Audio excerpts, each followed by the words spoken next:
Today we are beginning our coverage of a case. This is our first time talking about this case. We haven't done this before. This is a case of a missing person who is a U.S. citizen, but in another country has gone missing. It is a maritime mystery. This is the case of Lynette Hooker. And this, I guess I shouldn't be too surprised about it, but this is the story. It appears anyway, from all the information that I have gathered, it appears to be a story of long-term DV. And of course, when somebody disappears in mysterious circumstances, and you look at their past and see that their partner has been accused of, and there is documentation of it, not just people saying it happened. No, there are police reports. There's documentation of this, of DV in the partnership. Then you go, ooh, this is suspicious. Suspicious. So we are going to talk a little bit about the background of Lynette and Brian Hooker. We're going to depend a lot on crimetimelines.com. Those guys over there are amazing, by the way. We've got some breaking news. Well, let's call it the latest news in the case. So we'll be going over some media coverage of that. We're going to be going over their background, their social media posts. Of course, we got 3 questions today. We've got some updates in the Anna Kepner case, in the Charlie Kirk, Tyler Robinson case. And of course, we've got some good news. And surprisingly, this one does not have to do with animals. There's actually a lot of animal good news today. But I thought, Gavin, you gotta switch this up, buddy. Gotta switch it up. We're gonna do something a little bit different. So we got good news today. Now, before we really get going, let's start with a question of the day, shall we? Because I like you guys. I'd like you guys to get engaged in the live chat and in the comments afterwards, because you might not be on YouTube. We're doing this live on YouTube, but you might be watching on Spotify or listening in your car somewhere. But I love the engagement. So the question of the day today is,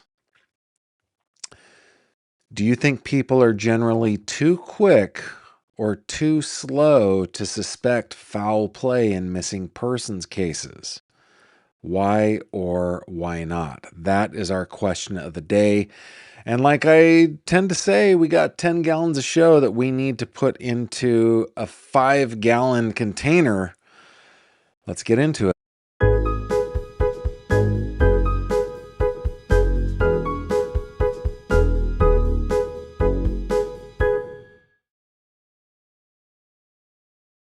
This video contains mature themes and discussions intended only for adult audiences. Viewer discretion is advised. Hello there, my friend. Welcome back to another true crime conversation with yours truly. My name is Gavin. Thank you very much for being here today. So glad that you would take a few minutes to spend some time with me wherever you are. And while you're going to answer the question of the day, also, don't forget to tell me where you are tuning in from. If you put GF in your comment, that will highlight it on my end so that I can see. Just put GF, wherever. Podunk, nowhere, Texas, whatever, right? And then the question of the day, once again, is, do you think people are generally too quick or too slow to suspect foul play in a missing person case? Why or why not? And while you guys are doing that, let's just do a quick little. It's not a recap. We haven't capped. Is that how you say that? Sometimes English baffles me. But let's do a just a quick little lookaroonie at this case. The woman that you are seeing on your screen right now is Lynette Hooker. Lynette went missing, I believe, on April 4th, so about 2 months ago, while boating with her husband in the Bahamas. They were near Elbow Cay. According to statements provided by her husband, Brian Hooker, here's Mr. Hooker right here, she fell from their small dinghy. They had a little 8-foot dinghy that they were in, and she fell from their dinghy, apparently with her hands on the keys to the engine or to the motor, and they were in rough weather conditions. And according to a statement from Brian Hooker, she was swept away. She was just swept away. And it seems like, from what he was saying, it was like over time he watched her go away in these rough weather conditions, and yeah, she was never recovered. Her body was never recovered. So after he washed ashore, you know what? This is according to him, right? But after he finally washed ashore, or having is washed the correct way to say this? After he'd paddled to shore and looked for help after what he said were hours and hours and hours, Bahamian officials went out looking for her, looking in the surrounding areas. They never found her. And of course, the case has drawn a whole bunch of attention because of DV allegations from years past involving Brian, which have been noted in public reporting but did not result in criminal charges at the time. Now, this couple had been aboard their boat called Soulmate, and they had social media accounts. They had TikTok account, they had YouTube account, they had Facebook account, so you can kind of see their travels. They were living this kind of nomadic life that many of us find terribly romantic and wish for it, long for it even. In fact, this is like the retirees Gabby Petito case. Gabby Petito case, right? It's like an older citizen's version of van life. This is boat life. Two retirees going around the world seeing the Caribbean, and that is the cap, I shall say, and we shall recap later. But why don't we check in to see what you guys are saying over in the old live chatteroo. Let's see. Donna is saying hello. It's good to see you, Donna. Thank you very much for being here. Thank you to Wendy for the super chat. Happy hump day from Newfoundland. Glad to see you. Scotland is in the house. What else have we got here? Elizabeth, a frequent correspondent, our friendly neighborhood lawyer, says, I would say we are too slow answering the question of the day. Are we too fast or too slow to suspect foul play in missing persons case? I agree with Elizabeth. Ann Potter checking in from Seal Beach. I do love Seal Beach. Suffolk, Virginia in the house. Las Vegas is here. Toledo, Oregon, population 3,500. The thriving metropolis of Toledo. Salisbury, Tennessee is in the house. Mooney says, usually too slow, especially with missing children. It seems they tend to classify so many as runaways. I agree. Chicago in the house. Hello from Waco, Texas. Glad you were here. Katy, Texas in the house. North Carolina Outer Banks is here. Lynn Taylor answers, I feel too fast, as most cases I feel I hear about are the ones that involve foul play. Oh, yeah. I mean, it's possible that we're living in our true crime bubble, right? That, you know what I just realized? I am I'm going to drag this down just a bit off of my face. There we go. Um, I've got this new thing going where I'm recording in a vertical format as well, and uh, just so that I can easily do clips and stuff like that. But that, if in case you guys are wondering, that's what's happening. Okay, yeah, it could be that we're in our bubble that we go, hey, how come this isn't happening soon, de pronto, right? Why isn't it happening so quickly? But maybe Lynn is right. Maybe sometimes we're a little too sensitive to it because we live in this true crime bubble. Philly is in the house. Thank you very much. Diana says South Bend, Indiana, home of the 2026 national champions.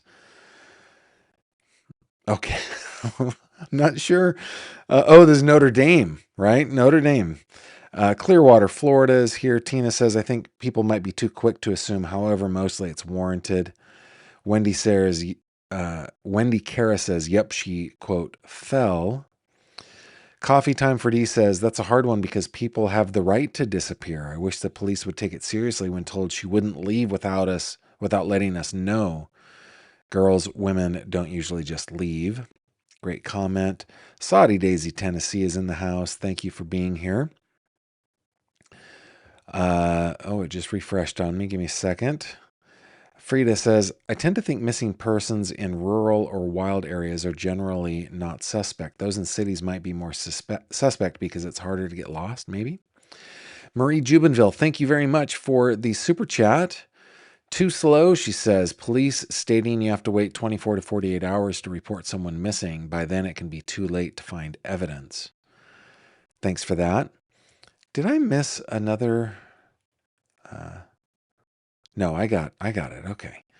And then from Stitchin' is the Beast says, heading over to join your channel and decided you needed a little extra. So happy to be able to help with that. Love your channel, Gavin. Thank you very much. I appreciate that super chat. You are amazing. And thank you for joining Stitchin' is the Beast. Appreciate that. Sharky, it's good to see you from South Lake Tahoe, and it's good to see Jennifer from Colorado. Thank you very much for being here. And we got Quebec in the house as well. Glad you are here. Thanks for being here. Okay, I think where we want to go next here, guys, is we want to go Austin, Texas in the house. Miss Chivos Dragon coming in. Thank you for being here. What I want to do is I want to come over to crimetimelines.com. You know what? I didn't put a link in the description. I will fix that. As soon as we're done with the live, I will put the link in the description. But if you have never gone to crimetimelines.com, this is something that you should do. Okay? Definitely go to crimetimelines.com. They do such a good job researching for all of us in the true crime community. They do a great job. Crimetimelines.com. I'll put a link in the description as soon as I can, as soon as we're done. But I want to skip forward. We're going to come back to this stuff. I want to skip forward to when Lynette went missing, okay? Let's start April 2nd, okay? Lynn Hooker and Brian Hooker sailed to Great Guana Cay this morning to get scuba tanks filled. This is the last and final TikTok post from the sailing hookers. So that is April 2nd. On April 4th, according to Crime Timelines, Lynette Hooker at 7:30 p.m. Maybe I should zoom up on this a little bit so that we can see it easier. Okay, 7:30 p.m. And they put their sources here, right? Lynette Hooker and Brian Hooker left Hopetown in an 8-foot hard-bottom dinghy for Elbow Cay. Another account of the same trip described them as leaving Hopetown's Abaco Inn and heading toward their anchored yacht. In fact, we have, let's see, we have that document. Let me bring it up so that we can take a look at this statement from the Bahamian police. I think it is this one. Yeah. So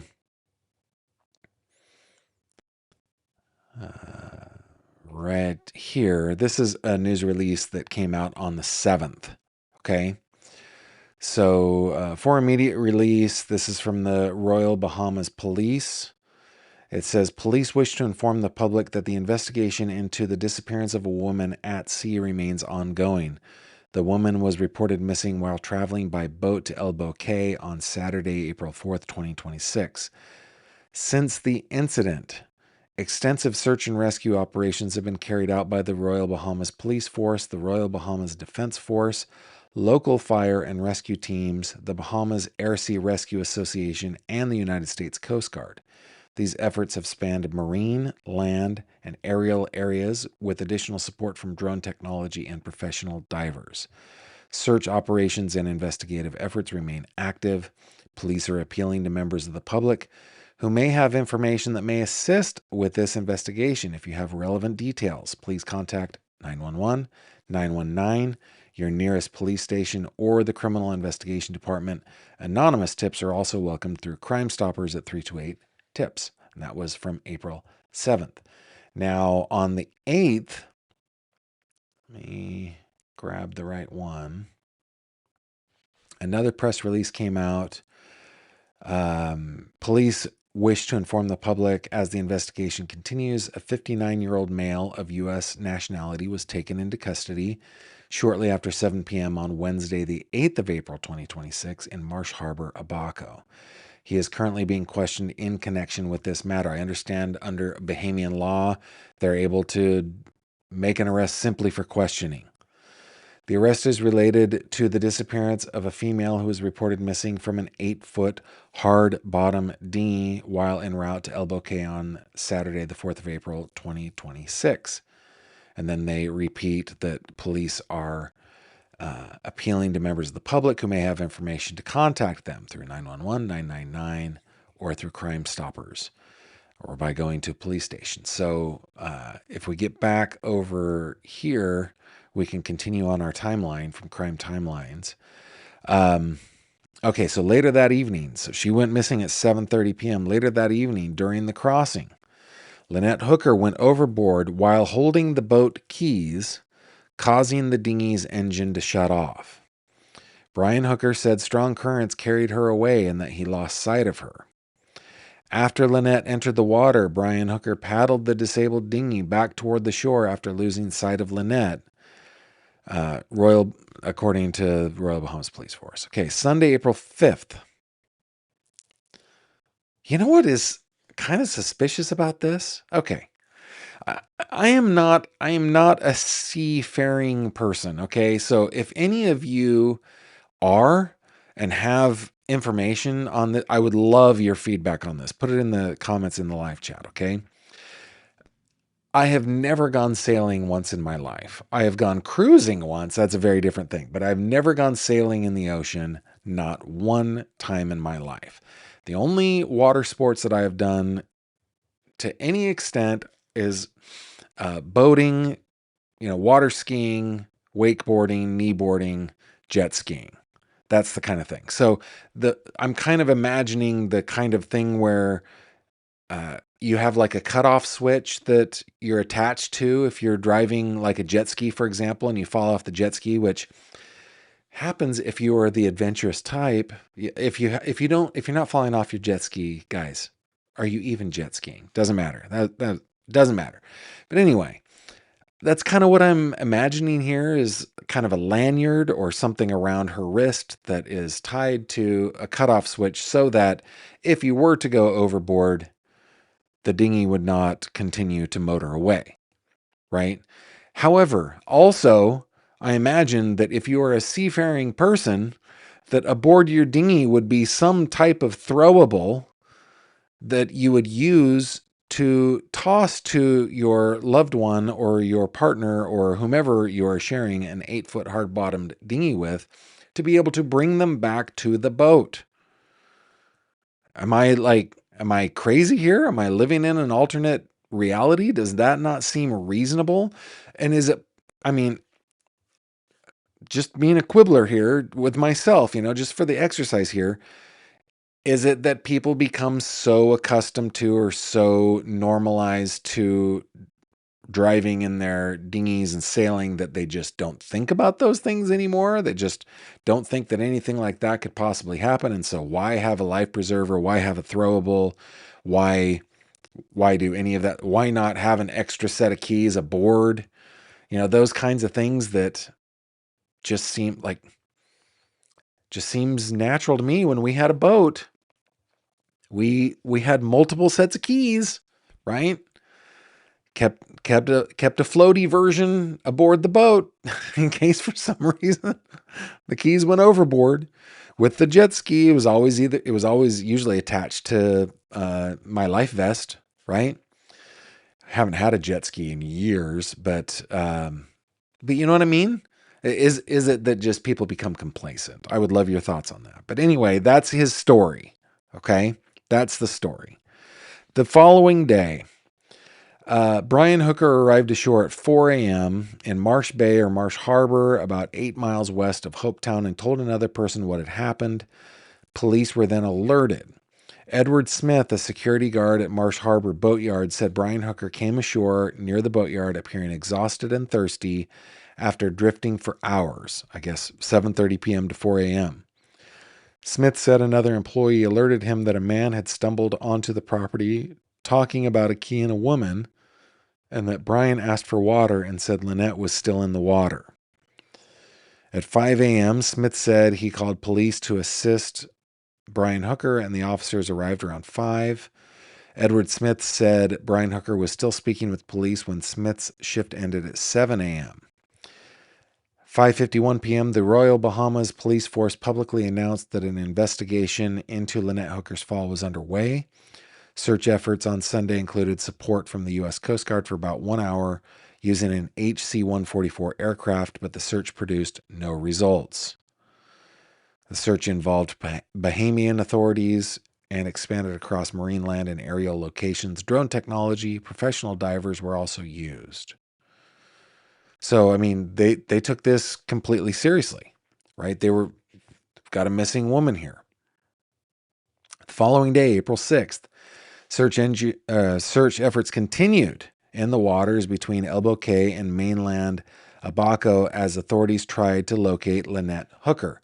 You know what? Let's bring up a picture of Lynette, and then let me look at maps. We'll do a little map time here.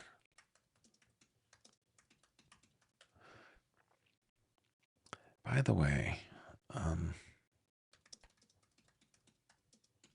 you guys are talk amongst yourselves, guys. Talk amongst yourselves.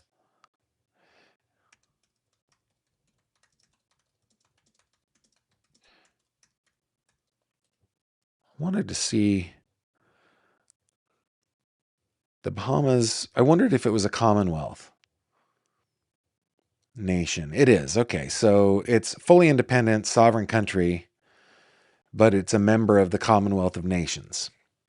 So in 1973, it separated from United Kingdom. Okay, that was interesting. But all right, let's go to maps. So Elbow Cay. Come back over to the website,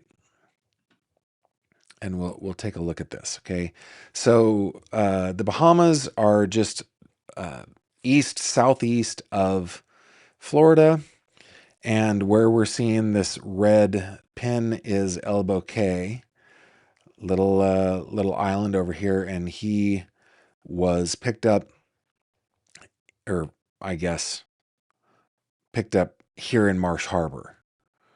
And that looks to be about 1 to 3 miles, let's say. So somewhere in there is where they're looking for. Okay, got it. Okay.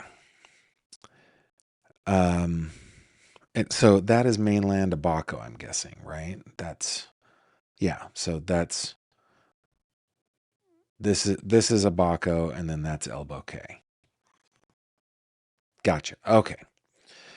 Tuesday the 7th, Lynette Hooker's daughter, Carly Aylesworth, called for a thorough investigation and said there had been prior issues that could be important to a full review of the facts and circumstances surrounding her mother's disappearance. She said she had given very little information and that her sole concern, that she had been given, Very little information in that her sole concern was finding out what happened and making sure a full investigation was conducted. Okay, so a few days later, the daughter was like, wait a minute. Okay, I'm not saying that there was foul play here. I'm saying there has been in the past, and maybe we should do a thorough investigation. In the afternoon, Richard Cook of Hopetown Volunteer Fire and Rescue said officials did not suspect foul play at that point.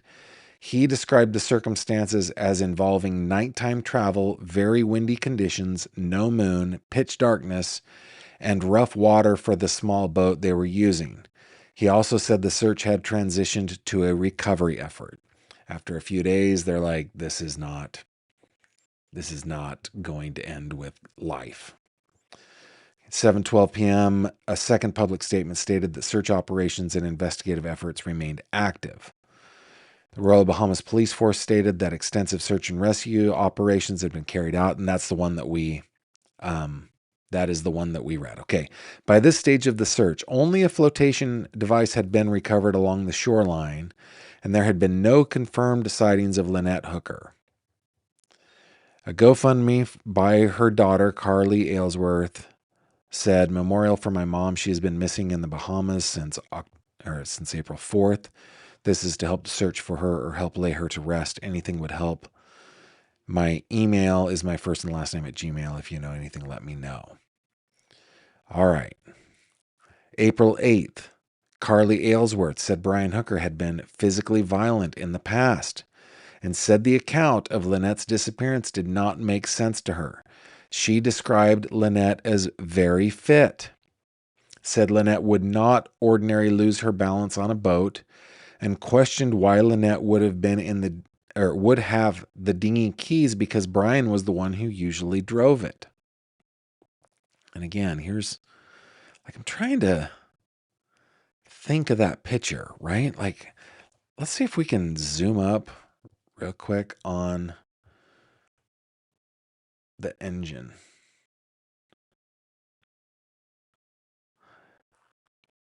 Yeah, doesn't that not look like there's a lanyard? Like the key is kind of in the middle there, and there is a lanyard going off, but it doesn't appear to be connected to anything or anyone. Huh. I don't know. People get awfully cavalier about water safety. That might be a personal jihad of mine, but why would she have the keys? That is suspicious to me as well. Okay. All right. 7:15 a.m., Brian Hooker posted a public Facebook statement describing himself as heartbroken. Quote, "I am heartbroken over the recent boat accident in unpredictable seas and high winds that caused my beloved Lynette to fall from our small dinghy near Elbow Cay in the Bahamas. Despite desperate attempts to reach her, the winds and currents drove us further apart. We continue to search for her, and that is my sole focus." What day is this? April 8th. That is my sole focus. "Our family is deeply grateful for the Bahamian people's assistance, especially that of the Hopetown Volunteer Fire and Rescue Team, Royal Bahamas Police Force, Royal Bahamas Defense Force, and the U.S. Coast Guard, who have worked tirelessly in an ongoing effort to bring Lynette back to us. Thank you to everyone for keeping Lynette in your thoughts and for your support of our family during this difficult time." Later the morning, Carly Aylesworth said Brian Hooker left her a voicemail stating that Hopetown Search and Rescue had found a flotation device. He said he threw to Lynette after she went overboard. Okay, so there was a flotation device. I got ahead of myself, apparently. 10:04 a.m., Brian Hooker spoke publicly for the first time since the incident, described himself as heartbroken over a boat accident in unpredictable seas, high winds. Said he made desperate attempts to reach Lynette, but that winds and currents drove them farther apart. Thanked everybody. During the day, the U.S. Coast Guard opened a criminal investigation into the case. As well they should. 6:30 p.m. that day, Bahamas Police Force vessel approached the yacht Soulmate in Marsh Harbor. and officers were seen inspecting it. 2 officers appeared to secure an item to the side of the boat. 1 officer was seen looking through a window, and the crew departed a short time later. 7:30 p.m., Brian Hooker was taken into custody for additional questioning based on probable cause. Brian Hooker allegedly fell off boat while in custody in Bahamas. While in custody, Brian Hooker allegedly fell off boat and sustained injuries as a result. His attorney said he requested medical assistance following the incident. Okay. That day, the Coast Guard's investigative role was publicly confirmed. Lynette Hooker's mother, Darlene Hamlet, said she was seeking more information after the arrest. She also said the family had grown up on the water, and Lynette had spent her life around lakes, boats, sailing, and swimming. Carly was interviewed by the U.S. Coast Guard, according to her attorney. And then that's the day that the Bahamas released their second statement, which we've read already. Okay, April 9th, defense attorney Terrell Butler confirmed Brian Hooker had been taken into custody in connection with Lynette Hooker's disappearance, said he had not been charged with a crime, and said he denied wrongdoing while cooperating with authorities. Darlene, Lynette's mom, said she wanted to hear what Brian Hooker had to say because she had not heard from him in almost 2 days. She was returning to the Bahamian consulate in Miami after securing a passport so she could travel to the Bahamas. Carly said Brian Hooker gave her the same account he later provided to authorities during a brief phone call, said he sounded monotone and relaxed, said she was in shock at both the news and his tone.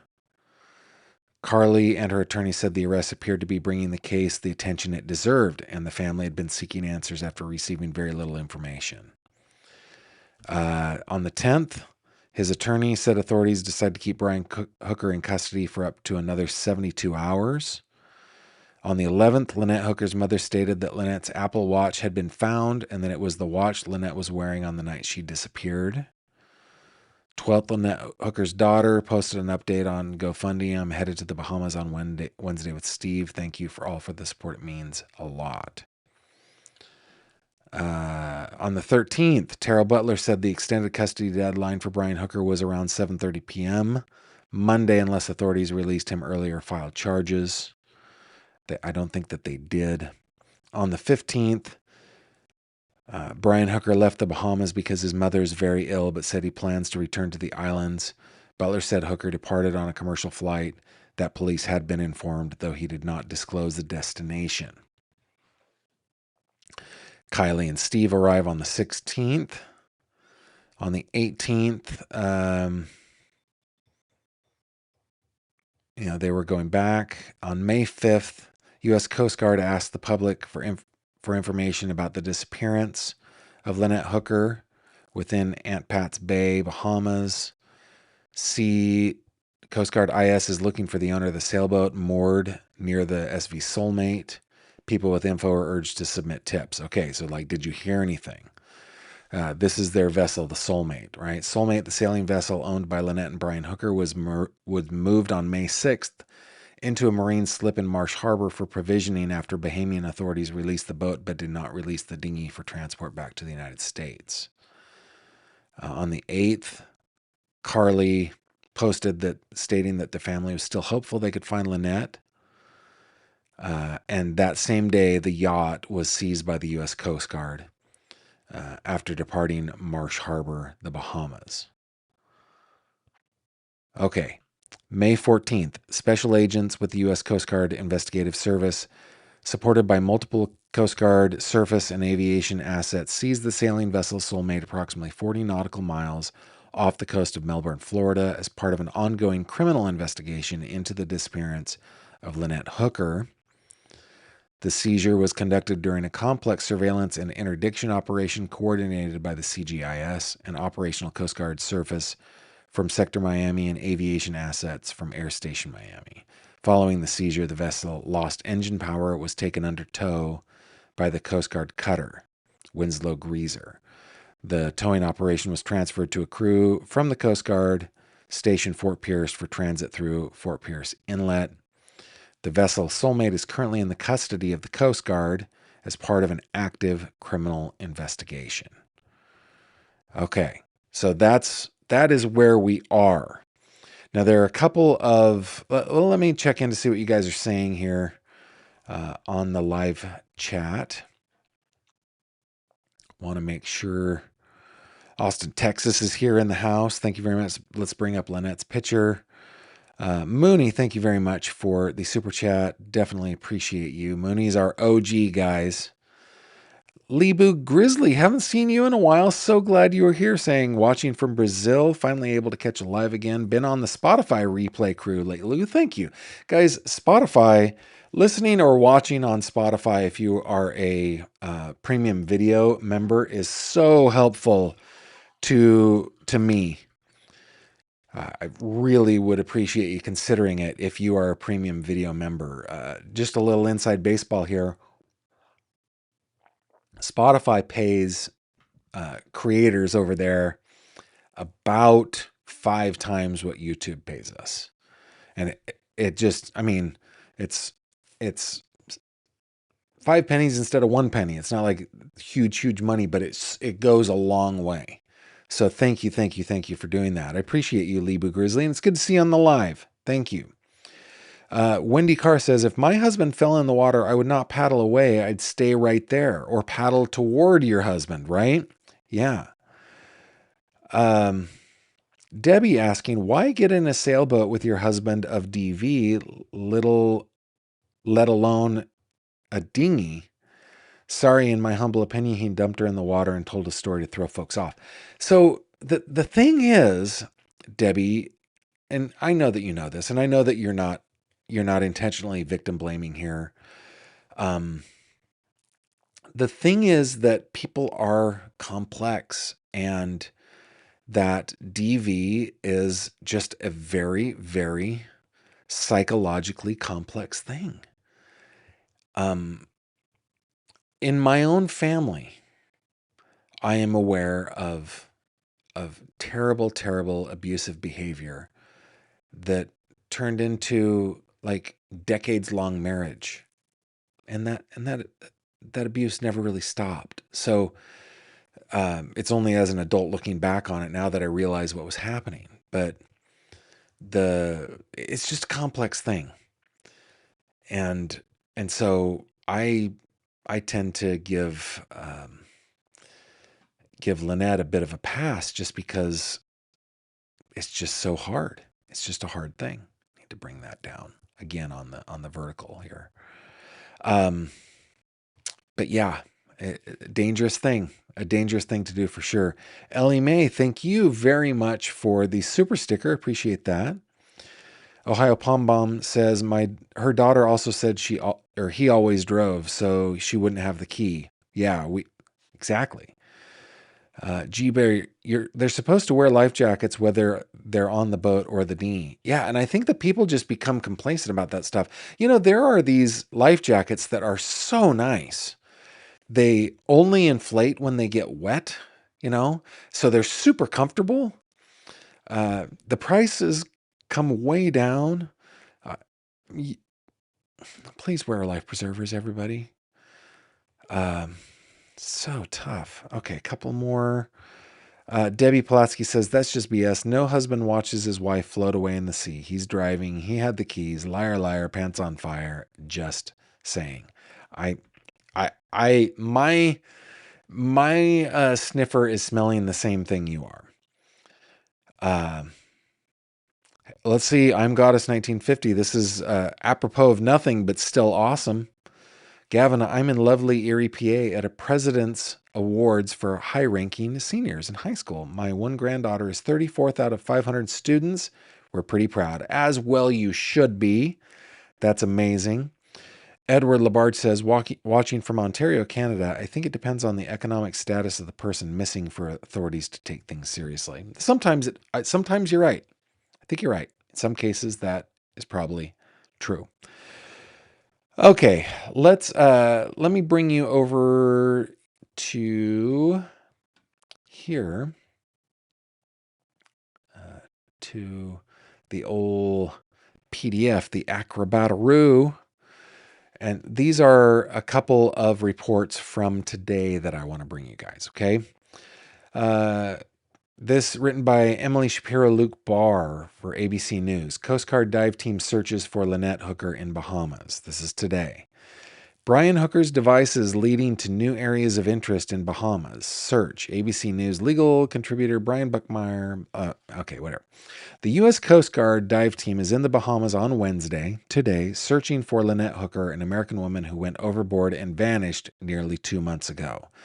The Coast Guard Investigative Service is leading the investigation and received permission from the Bahamas to send U.S. divers to areas that were previously not searched, according to multiple U.S. officials. The new search comes after forensic evidence found on electronic devices belonging to Lynette Hooker's husband, Brian Hooker, led investigators to new areas of interest, officials said. Red flag. His story is now not matching up with forensic evidence, right? With digital forensics. A U.S. official told ABC News that what Brian Hooker told investigators does not match the GPS data recovered from his devices. Lynette Hooker has been missing since the evening of April 4th. Brian Hooker told authorities that after the couple departed Hopetown on their dinghy to head to their yacht called the Soulmate, bad weather caused her to go overboard. Brian Hooker was arrested on April 8th and questioned by police. He was released on April 13th without charges. On the 14th, he told ABC News that he was staying in the Bahamas with the sole focus of finding his wife. But hours after that interview, Brian Hooker left the Bahamas, with his attorney saying he wanted to be with his terminally ill mother. Okay, this from WSB TV. Search for Lynette Hooker intensifies. Coast Guards bring divers. So the same story, but different angle. The search for Lynette Hooker, who went missing as she and her husband returned to their yacht and she fell out of a dinghy, is now a, quote, possible foreign murder of a U.S. national, officials said. Specialized divers with the U.S. Coast Guard arrived in Marsh Harbor this week. The agency has been granted special permission by the Bahamian government to search areas that were not previously examined, CBS News reported. The divers are looking for evidence and Hooker's body based on GPS data from an electronic device. They're also at the Abaco Inn, the last place Hooker was seen. Calling the case a possible foreign murder of a U.S. national does not signify a change in the investigation, according to CBS News. And yada yada. Officials said GPS data did not confirm what he told investigators, adding that it was out on the water and stopped in the Sea of Abaco before returning to land. Let's go back over here, right? I'm guessing that this is the Sea of Abaco. I guess I need to show you guys. This area is the Sea of Abaco. Google is not labeling it, but that is my guess. So his GPS data does not corroborate his story. So that is where crews are searching this week. Fox News reported the water at the location is about 25 feet deep. He told NBC News after his release, "I've never harmed Lynette, and I would never harm Lynette. I want to find Lynette." However, there are documents that document, that's very, very poor English, Gavin, some 2015 DV. We're going to get into that in a second. Officials seized the Soulmate after it left the Bahamas. The Coast Guard initially held it in Fort Pierce, then took it to Fort Lauderdale. Investigators planned on removing it from the water, taking it to a warehouse and searching it, including examining the boat's navigation system and other electronics for evidence. Digital electronics, man, that is the frontier. That is the frontier. And then I think this is the... Oh no, got a couple more. This one from Brian Enton at News Nation, along with Diana Falzone. The boat Lynette Hooker was last seen on in the Bahamas is moved to New Florida location. We just read that. So while it has undergone forensic testing already, the boat called the Soulmate has been impounded and sent to the Coast Guard station in Fort Lauderdale to continue the investigation. The relocation comes as Hooker's case is being looked at as possible murder, which source previously confirmed in News Nation. A Coast Guard spokesman later told News Nation on Wednesday that there is an ongoing criminal investigation into her disappearance, but added they could not indicate that it is a murder investigation at this time. On Tuesday, a team of divers from the Coast Guard arrived in the Bahamas to find Lynette Hooker, 55, along with a cadaver dog and crew to do a land search, according to CBS News. The Bahamian government granted the dive team permission to canvass unsearched areas. And then, source told News Nation that Brian Hooker's story did not add up with GPS data. Even if Lynette is never found, a former prosecutor said that an investigation could still continue anyway. Quote, given that he has told an inconsistent story that is particularly damning, former federal prosecutor Tad Diabase said, one thing I have said in a no-body murder case is if the person who is the last person to have seen this person or is an obvious suspect in the case, a husband with a missing wife, if they are telling a lie about something, that is very concerning and very damning.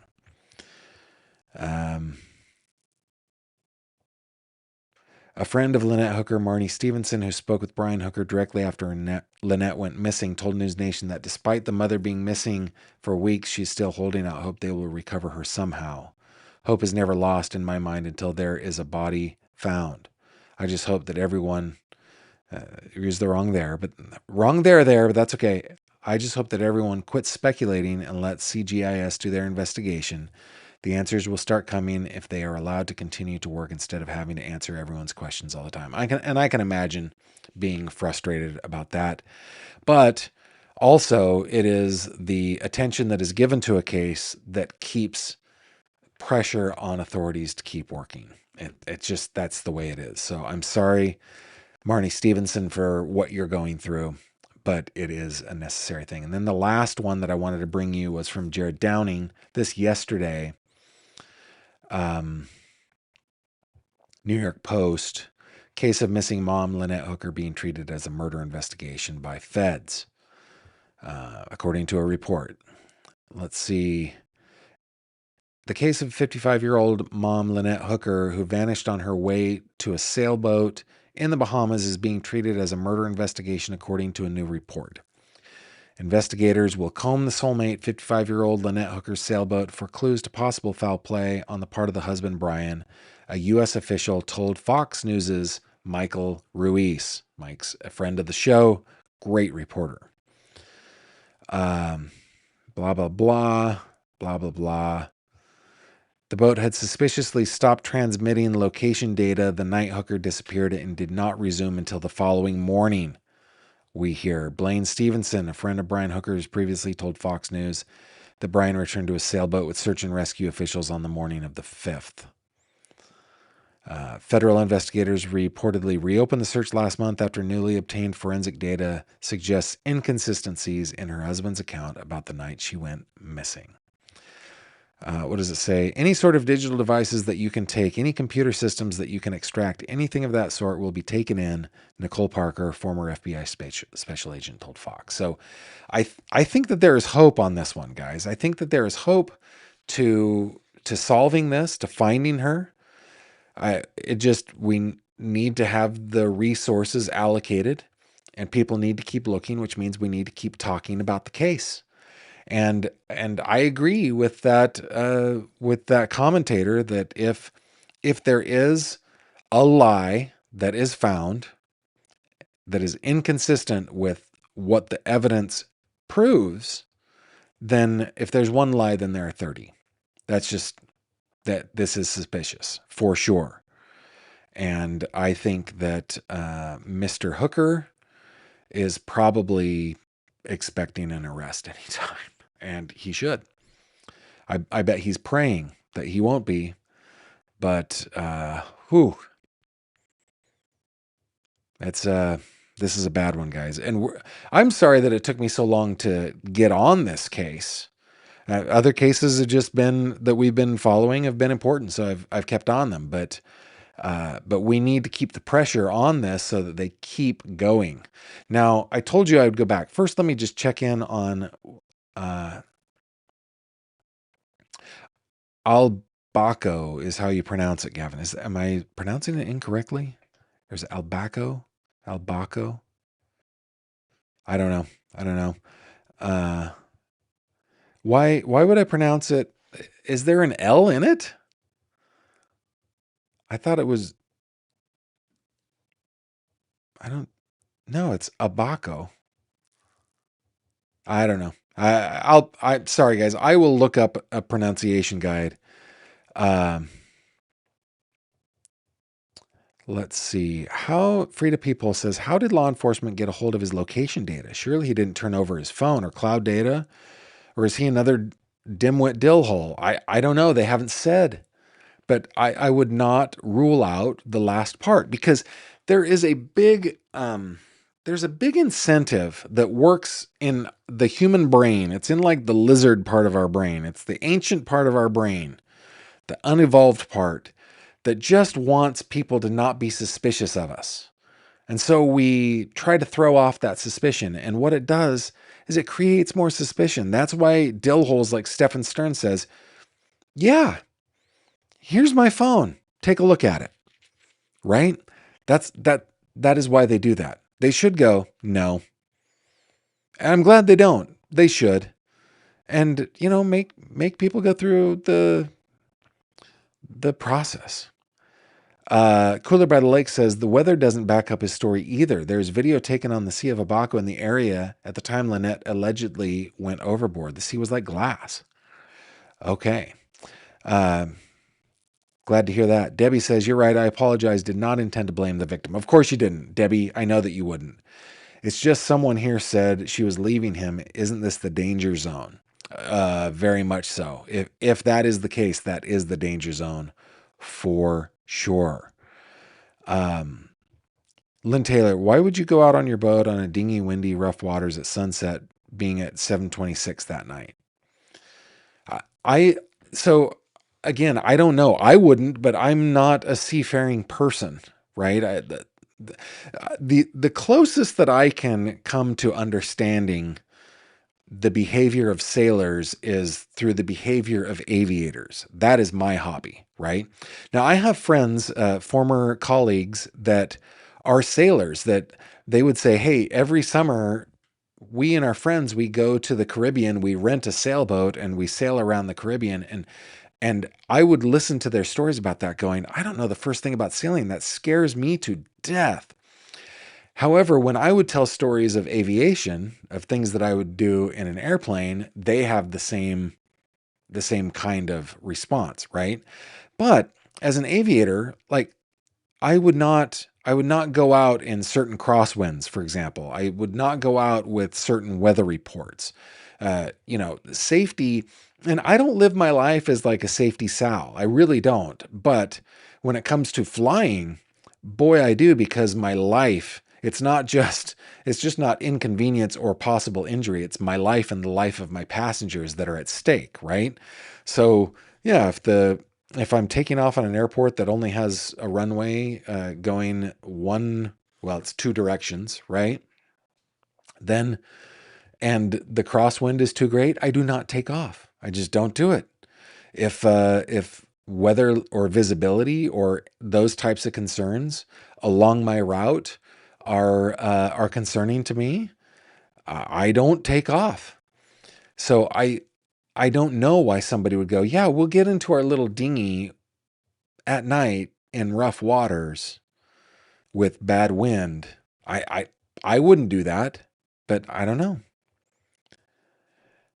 Okay, let's see. Winifred says it's Abaco. Accent is primarily on the A, as pronounced in apple. You just gotta love people telling you how to say stuff. So Abaco. Okay, Abaco. Good. Um, Elizabeth says another channel, retired law enforcement, thinks they have a PC, a probable cause to make an arrest, but the federal prosecutors would like to have a body if possible. An interesting theory. Yeah, no body prosecutions are harder, right? So, and they got time. If they know where he is and they're not afraid of him running, then maybe they want to do that. However, if they have probable cause, if they could convince a judge of probable cause, I don't know why they wouldn't make an arrest. Maybe they're approaching probable cause. Maybe that's it. Maybe they're approaching probable cause.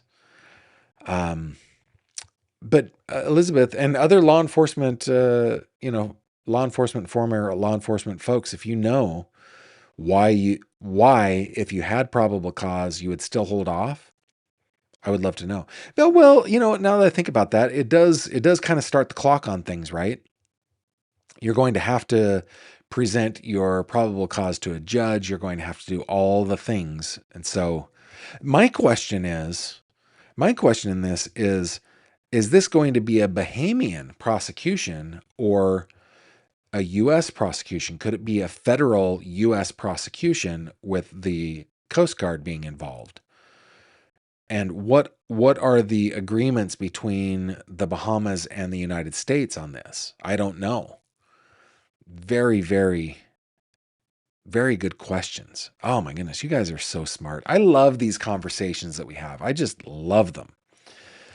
So awesome to have you guys in my little community. Okay, the last thing I want to do is I want to go back to crimetimelines.com, which I will link in the description. I'm sorry that I forgot to do that. Just to look at the beginning, okay? Just to look back in time. We don't have to look at all of it, but come with me if you will. Remember, Brian Hooker said, I've never hurt my wife, right? But according to files, and the files are here on crimetimelines.com, I can open up one of them. Let me look real quick. I think I downloaded it. Yeah. Let me bring it up. This is suspected CA from 2005. This one right here, right? Name of alleged perpetrator, Brian Hooker. Persons living or children with, it's Lynette and Brian Hooker. Anyway, there is a complaint here for sure. And why don't we go back to the website to just read this? Okay, Kentwood Police Department, CA incident. During an incident later investigated by Kentwood Police, child witnesses said Brian Hooker became upset during an argument in the home, chased a child upstairs, pinned the child against the door, placed both hands around the child's neck. Oh, no. Okay, listen. Strangulation, guys. Strangulation is a red flag. Red flag. And we all know it. We've talked about this so often. One witness said the child was lifted partly off the ground by the neck. One child witness said Brian Hooker told the child, "Say yes, sir, young lady," 2 times during the incident. The witness also said Brian was crying afterward and that the children were extremely scared. Another child witness told Detective Michelle Clark that the incident began after yelling in the home and a chase upstairs. The witness said Brian Hooker choked a child during the incident. November 11th, Rick Aylesworth told police he first learned of the incident when he picked up his daughter for visitation. Told investigators the child lived every other week with his mother, Lynette, and stepfather, Brian Hooker. So he was acquitted by a jury in the CA case, right? Then in 2015, a DV incident was reported in Kentwood, Michigan. According to the police department report, officers were dispatched to a residence for an intoxicated female who was locked in an upstairs bedroom. The female told dispatch she'd been assaulted by someone in the home. Brian Hooker told police he had been assaulted by his wife, Lynette Hooker, and said she struck him in the face multiple times. Officers reported that he was intoxicated and had blood coming from his nose. Brian Hooker told officers Lynette Hooker believed Jacob Hooker and another person were locked in an upstairs room and fooling around.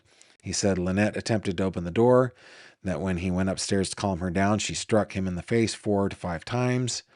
He told police he had never been hit like that in a long time, then began to cry and became emotional. A witness identified in the report as Jebbing told police she heard Lynette Hooker upstairs causing a commotion. She said Brian Hooker went upstairs, returned several minutes later bleeding from the nose. Lynette was highly intoxicated. So, I mean, we've got issues here. Insufficient evidence as to who started the assault. The officer documented that Brian Hooker, Lynette Hooker's attorney Mark Hunting, and Jody Simpson at 62 District Court were advised that the warrant had been denied. The case was then marked closed. And then I think yeah. So it looks like it was a tumultuous household. Who started what? Who was abusive to whom? It's not clear, but and he was acquitted of the CA that he was accused of. So it's just, I don't know what to think. I just don't know what to think. But according to Lynette's daughter, Mr. Hooker had been abusive in the past. I don't know. Just check it to see what you guys are saying over here. A couple things. Elizabeth says, yes, I think timing would be the issue. And Cooler by the Lake says the feds like to have all their ducks in a row before an arrest. Feds have jurisdiction here. They might. Thought someone said, this is from S. Lee, their boat was a U.S. vessel, so they'd be able to charge him. I would love to know that. They are both U.S. citizens, but I don't know that necessarily means jurisdiction. Woofy woe. I don't know. I mean, if I am in France and I commit a murder of another U.S. citizen, I'm going to face French justice. The hard part for me is the seafaring part of it, right? I don't know that part. So very, very interesting. Penguin says, I'm hearing that he started to strangle her at some point. We know strangling makes it 700% more likely that murder will occur. Is it true there was a strangulation attempt? There was a report of a strangulation of a child. I don't know about any other strangulation. And I don't know if it's considered, Barb, international waters. I mean, when we're looking at the map here, push the right button, Gavin. I don't know. I think those are probably Bahamian waters right there. I don't know if they're international waters or not. I don't have any expertise on it. But it's a great question for anybody who does. And guys, that's a good place to stop with our coverage of the case for now, but we are going to keep our eye on this. This is an important case for us to continue to watch. We're going to do that. But despair not, we have more show.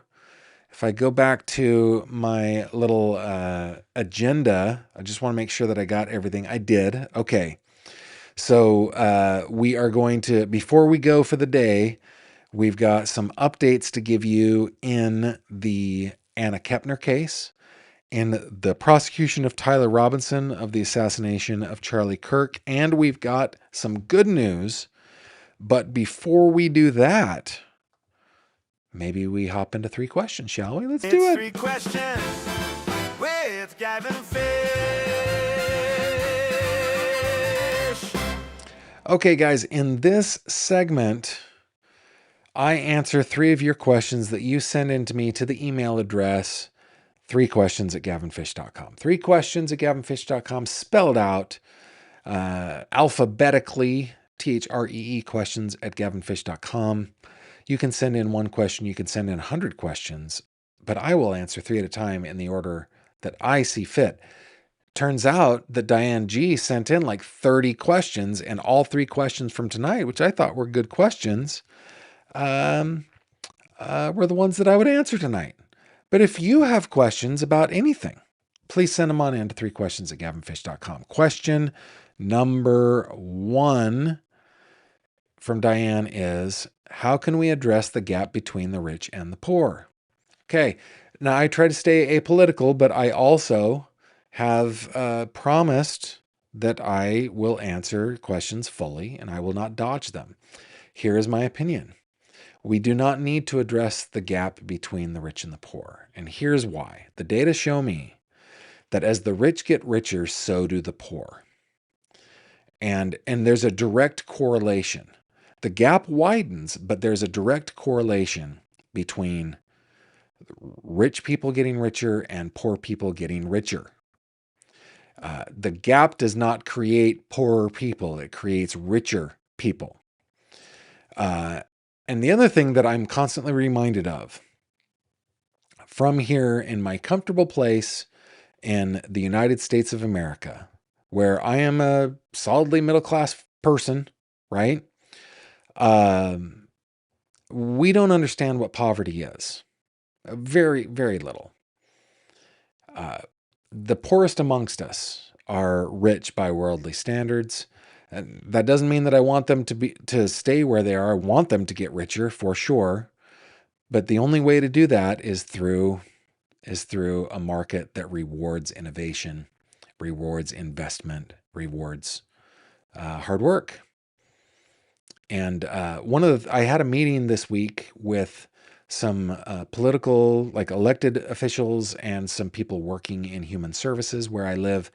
And the amount of help that is out there for people in our area, and we live in a place with a pretty big percentage of the population live in poverty. It's like 12%, pretty big. But the amount of help that is available is staggering. It's awesome and can help so many people claw their way out. And if I can just be a proud friend for a second, okay? Guys, our lead moderator, Autumn, she is an open book. She talks about this and she's given me permission to talk about it. So that's why I do it. Our lead moderator, Autumn, is a prime example of somebody who has completely changed her life and is moving upwardly economically, and I cannot be more proud of that. She's working hard. It's just Autumn. I love you. I'm proud of you. I'm so happy when I see somebody working hard and enjoying the fruits of their hard work. So yeah, in my opinion, we do not need to address the gap between the rich and the poor. We need to just continue to generate wealth, and that makes poor people richer. And that's a beautiful thing. Question number 2. What is your personal definition of success? I did not prepare an answer for this. Dang it. What is my definition of success for most of my life has been economic success, but as I've grown older, the less important that has become to me. I look at my folks who did fine, but their wealth is in the fact that they have all of their children, all of their grandchildren, all of their great grandchildren who love, revere, admire, and respect them, and they reciprocate that. And that, my friends, is a wealthy couple of people. And they have a beautiful life. So yeah, I would say my parents are successful. I would say my in-laws are successful for the very same reasons, that they have a beautiful family full of children, children-in-law, grandchildren that are just loving and kind and good people. And it's a reflection on how well they raised their family and continue to, um, you know, be an example to us on how to be and the kind of people that we should be.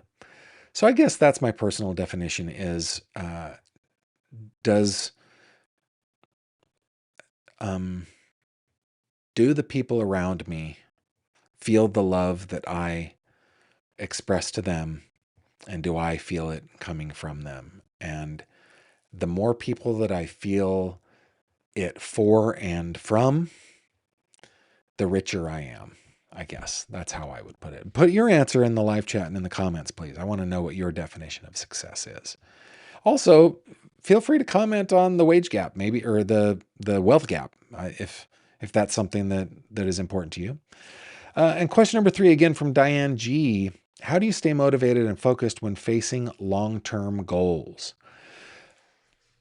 Ooh, yeah, endurance is the hardest thing, right? Endurance is the hardest part, and uh, the answer is sometimes I don't stay motivated, and sometimes I don't stay focused. It's a matter of refocusing and remotivating.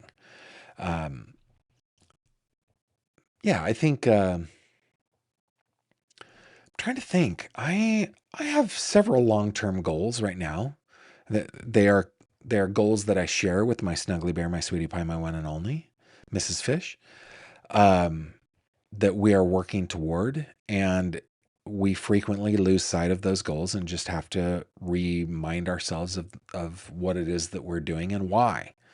So the main thing for me when working towards something that is important to me is not losing sight of the goal, is not or not keeping sight of the goal and not keeping focused and keeping motivated. It is when I inevitably lose motivation, when I inevitably lose focus, endurance, when I lose that endurance, that I can recognize it and re-engage.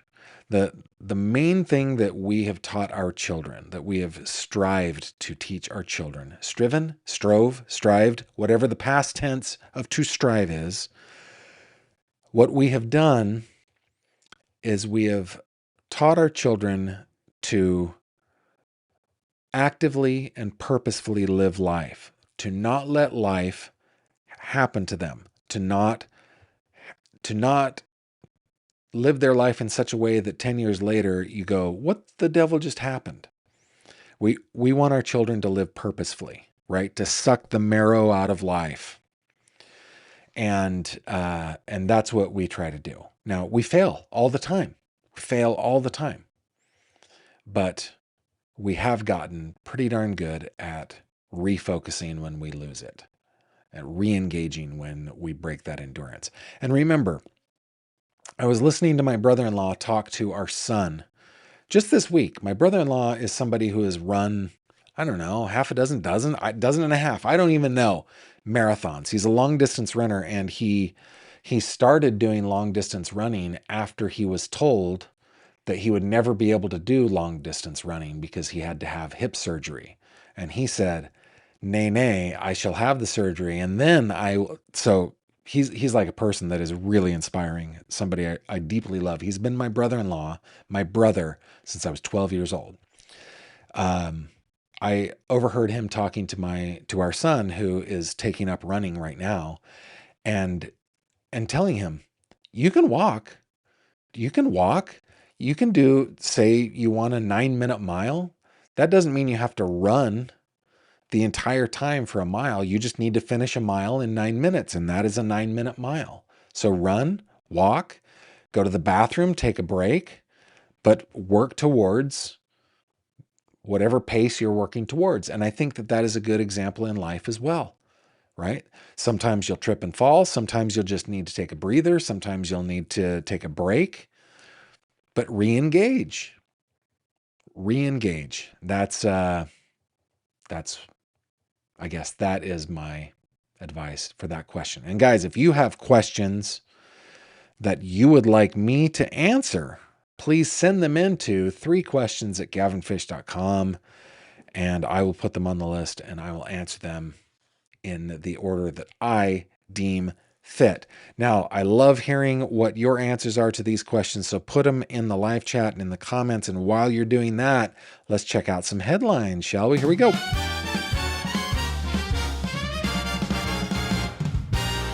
True crime headlines. Okie dokie. I just have a couple of updates for you guys. Let me just make sure that I've got, yeah, okay. So this one in the Anna Kepner case, we already know because we read the 145-page file here on this channel that came out. But I thought I'd bring it up anyway for those of you who maybe missed that video or weren't paying attention. DNA from unknown male minor raises questions in Anna Kepner murder case against teen stepbrother. I think this headline was written for the purpose of getting clicks. Let's read it and then I will clarify. Federal investigators have obtained a DNA sample from a mystery juvenile male who allegedly had sex with 18-year-old Anna Kepner aboard a Carnival cruise ship shortly before her death. This development introduces a potential twist as federal prosecutors move forward with their case against Kepner's stepbrother, Timothy Hudson, who faces charges for her alleged SA and murder. The revelation is detailed in a recently unsealed 145-page detention hearing transcript, which you can get either through Pacer, or if you're a patron of mine, you can get that through Patreon. A link is in the description. Hudson, previously identified in juvenile court records by his initials TH, is accused of killing Kepner, blah, blah, blah, convicted, blah, blah, blah. According to the transcript, prosecutors disclosed that Kepner had sexual intercourse during the cruise with an out-of-state minor referred to in court as Minor Witness 2. Investigators confirmed this individual is not Hudson, who was 16 at the time of the killing. The disclosure came as prosecutors laid out DNA evidence collected after Kepner's body was found in cabin 8343, which she shared with Hudson and her 13-year-old brother. Basically, the headline is like, oh, there's DNA from an unknown male. That raises questions. It really doesn't, because in the 145-page transcript, in the proffer, the prosecutors noted there's no other DNA. The DNA is from Mr. Hudson and Ms. Kepner. That's the only DNA they found. Now, there was other evidence that led them to Minor Witness 2, who did allegedly have sexual intercourse with Anna Kepner while on the cruise ship, but he has not been considered a suspect. And to me, it looks like there's nothing in the prosecution that raises questions. Nothing about this that raises questions in the prosecution. That's just written to get people to click on it, which I did. It's fine. Okay. And then secondly, this came out a couple days ago, but I forgot to bring this to you guys yesterday. In the prosecution of Tyler Robinson, the defense has been trying to get hearings closed. This from Deseret.com, the Deseret News. Judge denies bid to close preliminary hearing in Charlie Kirk assassination case. This is written by Emma Pitts. The judge overseeing the case of Charlie Kirk's alleged assassin, Tyler Robinson, ruled on two issues Monday morning. Fourth Circuit Judge Tony Graff ruled that the upcoming preliminary hearing will remain open to the public and set a separate evidentiary hearing to examine if the prosecution breached a court-ordered gag order. During the hearing last month, Robinson's defense argued that Utah County Attorney Jeff Gray and Deputy County Attorney Chris Ballard violated the publicity order in place by making comments to multiple media outlets, including Fox News, USA Today, and TMZ. Graff said the defense, quote, made a sufficient preliminary showing under Utah law to warrant further proceedings, but so far does not constitute a finding of contempt. He scheduled an evidentiary hearing for the already set court date on June 12th. Both parties will be given 90 minutes to argue their sides. The second matter Graff addressed was Robinson's request to bar the public from all or portions of the upcoming preliminary hearings set for July 6th through 10th. That is a long preliminary hearing. Graff didn't agree with the defense. The quote, the public and the media enjoy a presumptive right to access court proceedings, including preliminary hearings. A party seeking to close a preliminary hearing must show that adverse publicity traceable to the open hearing poses a realistic likelihood of prejudice to a fair trial to overcome this presumption, Graff said in his ruling. Yada, yada, said the showings have not been made here. So that's good for openness in government. We will be able to see those hearings. And guys, finally, in headlines, we come to the good news segment. Wanda is going to give us a little bit of, I think appropriately, a little bit of yacht rock transition music so that we can cleanse the palate from all of this crime and just look at some good news. Wanda, you're up. Take it away. Silent on a soft sunrise. Good nice. news shining in your eyes. Warm breeze blowing smooth and slow. Wanda. Sweet tomorrow's finally home. Quick little fun fact.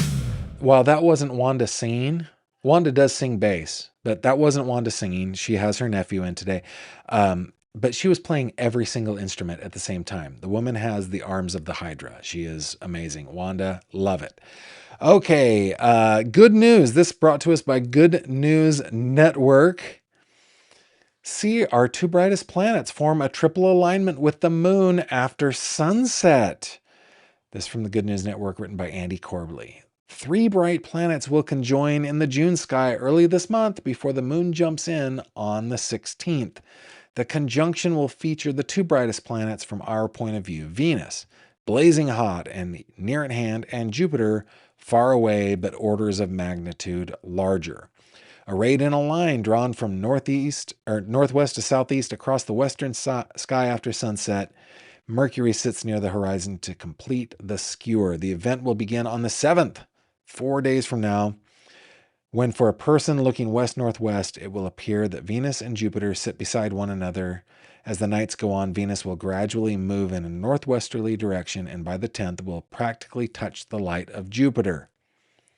She will continually move past the gas giant until the 16th, when she will sit along an almost perfect line with Jupiter and Mercury, the same night that a waxing crescent moon will position herself between the latter two around 35 minutes after sunset. So for you star gazers, that's going to happen. The following night, the 17th, at around the same time, the moon will appear just above and to the left of Venus, creating a new arrangement of moon, Venus, Jupiter, and Mercury in an even closer to perfect line. The cool thing about this conjunction is that in the southern hemisphere, almost all the details and timing are the same, only in the reverse, with the line being drawn northeast to southwest. So, if you're all about gazing up at celestial bodies, this month is the time to do it. I will be doing it with my kids. It's going to be a lot of fun, and those guys are your headlines.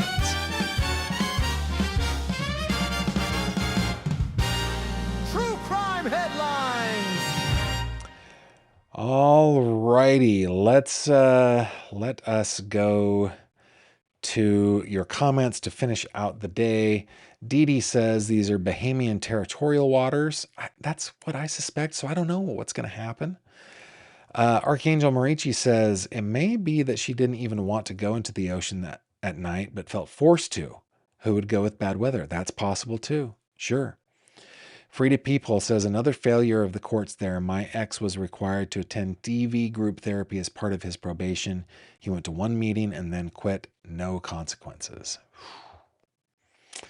Well said, GF. I don't know what I said well, but thank you very much, Tina. I appreciate that.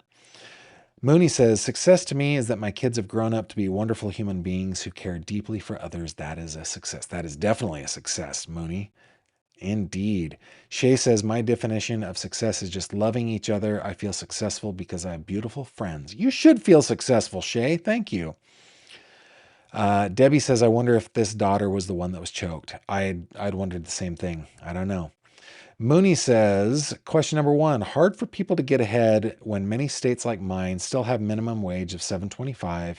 We are not getting richer, in my opinion, when so many can't afford to sustain themselves and their families. I totally get that. However, a minimum wage is one of the major reasons why there is inflation. like It's guys, okay, you have a homework assignment, okay? Everybody must read Freakonomics and Super Freakonomics. Everybody must read it. Everybody.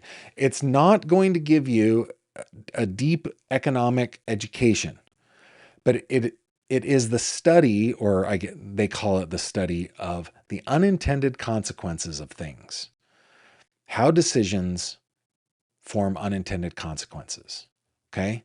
Minimum wage is like the places in the United States that have the highest minimum wage also have the highest costs of living.